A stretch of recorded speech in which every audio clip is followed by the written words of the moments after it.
Well, we've highlighted the stars and standouts in the PVL Invitational Conference, but now it is time to get to know the athletes who have been game changers for their teams. Now, joining us now to talk about spark plugs in the heart of volleyball is analyst Ayel Estrañero. Ayel, when we talk about spark plugs... Good evening. Good evening. When we talk about spark plugs, like you are in general, every time you're on this show, giving us so much energy, what do you look at a player coming off the bench in terms of the impact that they make and help give you a rubric into choosing these players? So these players that I choose, they're usually coming off the bench. They're not in the usual starters, not even the usual rotation of double sub.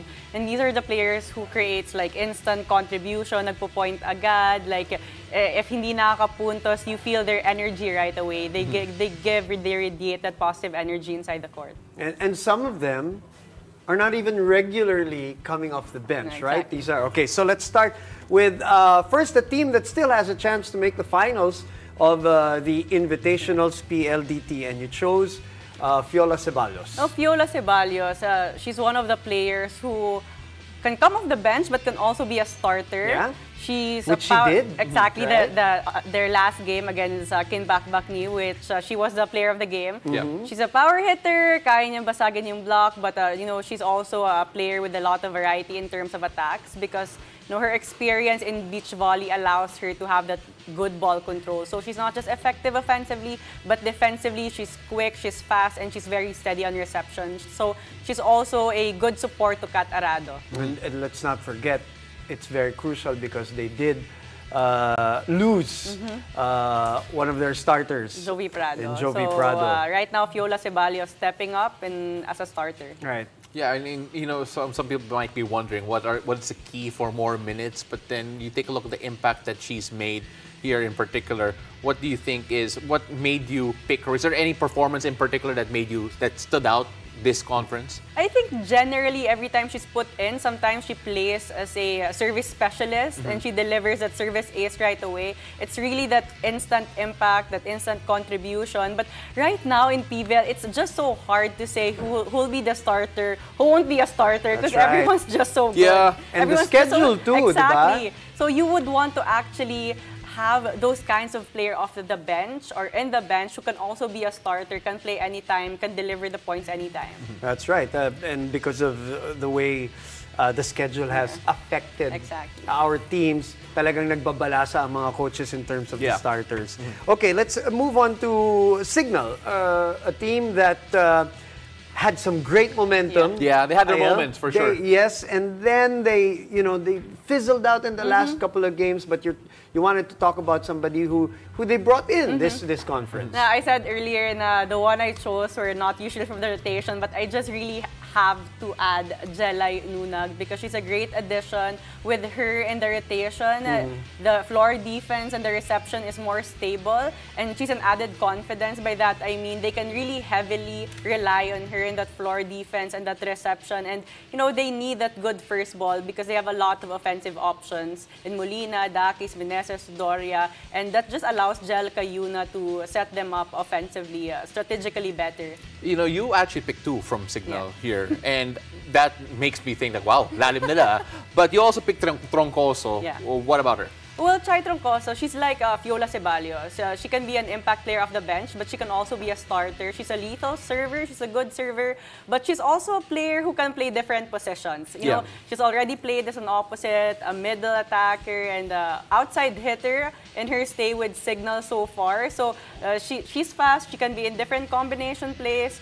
So yeah, she can be an impact player off the bench, but also a starter. And in their game, last game against Ablaze, she was one of the impact players when she started in the third set. And I know you keep talking about her even before. You're a big fan, obviously, of Chai.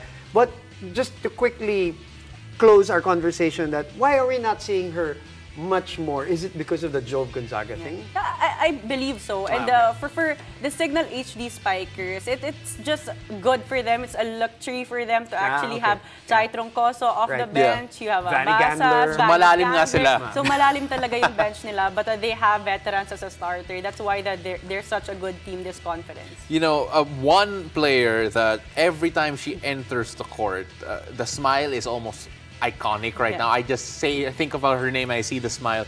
Risa Sato. of Creamline. She brings more than just good vibes to the court.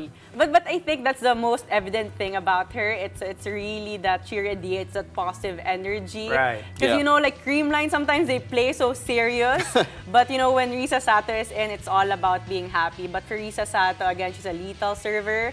She's as a middle, you have to have the qualities of being quick, fast in transition. You have to be also fast in reading the offense of your opponent, and those are really great qualities of Risa Sato. So it's not, you know, you don't have to think twice to put her as a game changer for the Creamline Coast Smashers. Yeah, often we get distracted by her dancing and smiling and her laughing, but her game is also great. And I like that you said that because for Creamline, the middles are so important. Probably they're the team who uses their middles the most. Am I right to say that? Exactly. And then that's also because Gia Morado de Guzman just has really good connections with them. And the reason why also their outside hitters are always so good with one blocker in front of them because their middles are so effective. So you have to give half of the credit to the middle attackers for always being so convincing in that approach.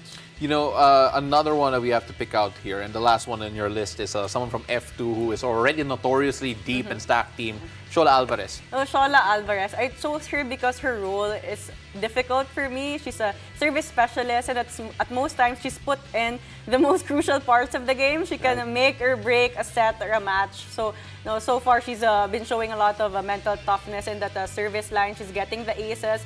But whenever she's needed in the front row to be an outside hitter, she also delivers that point. She's smart. She's not all about power, but her placements are always perfect. And that game against Creamline and the game against Petrogas, her and Aragalang made major impact off the bench at the most crucial time.